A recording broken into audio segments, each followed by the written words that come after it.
Kerajaan Tarumanegara muncul sekitar tahun 450 Masehi di sekitar wilayah Jawa Barat dan Banten. Nama Tarumanegara sendiri diduga berasal dari kata Taruma yang berarti nila. Para ahli belum dapat memastikan keterkaitan nama Tarumanegara dengan nama Sungai Citarum yang mengalir di daerah Jawa Barat. Keberadaan Tarumanegara diketahui dari petunjuk 7 buah prasasti, 2 arca Wisnu, dan berita dari Cina. 5 prasasti ditemukan di Bogor, adapun sisanya masing-masing berada di Jakarta dan Banten. Prasasti-prasasti yang terdapat di Bogor diantaranya adalah Prasasti Ciaruten yang terletak di pinggir Sungai Ciaruten dan bermuara di dekat Sungai Cisadane. Prasasti yang kedua yaitu Prasasti Jambu atau Prasasti Pasir Koleangkak, terletak di daerah perkebunan jambu berjarak 30 km sebelah barat Bogor. Adapun prasasti yang ketiga disebut sebagai Prasasti Kebon Kopi, terletak di Kampung Muara Hilir, Cibung Bulang. Prasasti yang keempat disebut dengan Prasasti Pasir Awi di Muara Cianten, dan prasasti yang kelima adalah Prasasti Muara Cianten di Muara Cianten. Adapun prasasti yang terdapat di Banten yaitu Prasasti Cidanghiang. Prasasti ini sering juga disebut sebagai Prasasti Lebak. Prasasti Cidanghiang ditemukan di pinggir Sungai Cidanghiang, Pandeglang. Adapun prasasti yang terdapat di Jakarta adalah Prasasti Tugu. Prasasti Tugu merupakan prasasti yang terakhir ditemukan. Prasasti ini memiliki berita paling panjang dibandingkan prasasti-prasasti lainnya yang berkisah tentang kerajaan Tarumanegara. Dalam Prasasti Tugu dikatakan bahwa Raja Purnawarman telah menggali Sungai Gomati dalam masa pemerintahannya yang ke-22. Panjang sungai tersebut sekitar 6.122 busur atau kurang lebih 12 km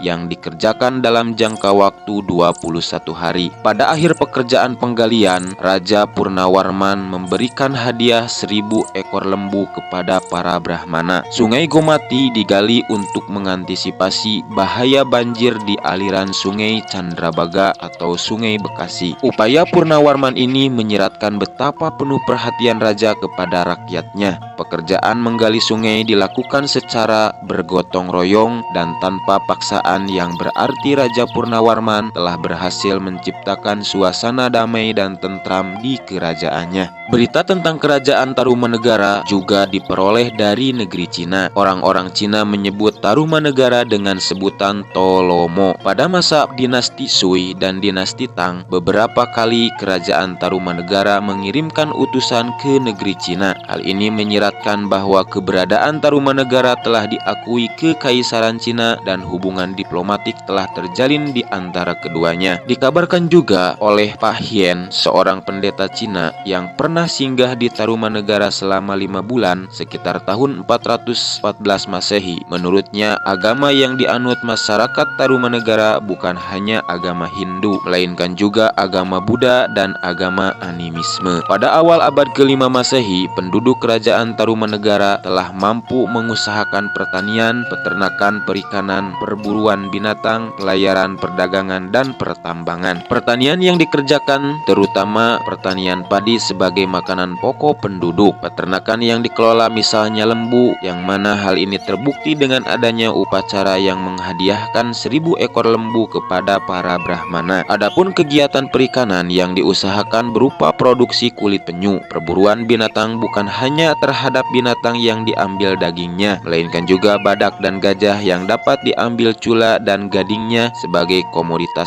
ekspor. Usaha pertambangan dapat diketahui dari berita Cina yang mengatakan negaranya mendapatkan emas, perak, dan benda perunggu dari Tarumanegara. Adapun akhir dari keberadaan kerajaan Tarumanegara tidak begitu jelas. Berita Cina hanya menyebutkan bahwa utusan terakhir Tarumanegara yang datang ke negaranya yaitu pada tahun 666 dan tahun 669 Masehi. Oleh sebab itu, beberapa ahli menduga Tarumanegara runtuh pada abad ke-7 Masehi.